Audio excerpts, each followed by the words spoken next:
Unit 5, Ratios and Percents, Lesson 9, Finding the Whole. Our lesson objective is to solve problems involving finding the whole, given a part, and the percent. You may use your smart device and scan the code here to watch the virtual nerd for help. How to find a whole? We're going to set up using a proportion. The proportion is going to be is over of is equivalent to our percent over 100. So for example, if we have 9 is 60% of what number is what we want to find.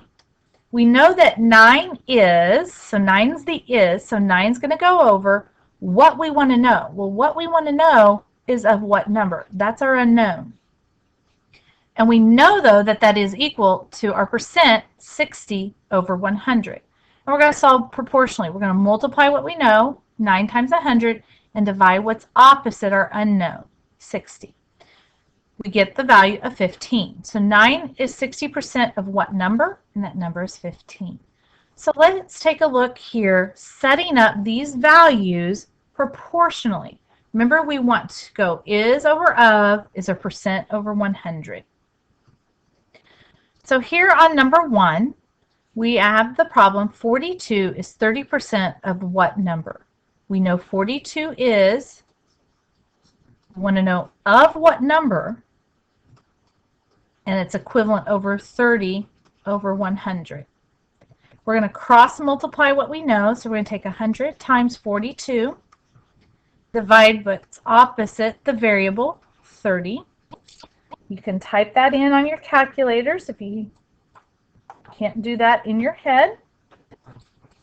And we get a total of 140. And that is our answer. 42 is 30% of what number? And that number is 40. Let's take a look at number 2. We have 12 is 8% of what number? We know 12 is, so that's going to go on top. The of what number is what we want to know. So that's our variable. We know that it is equal to our percent, 8 over 100. We're going to cross multiply what we know, 100 times 12. Divide what's opposite the variable. So we have 100 times 12 divided by 8 gives us a total of 150. So 12 is 8% of what number? 150.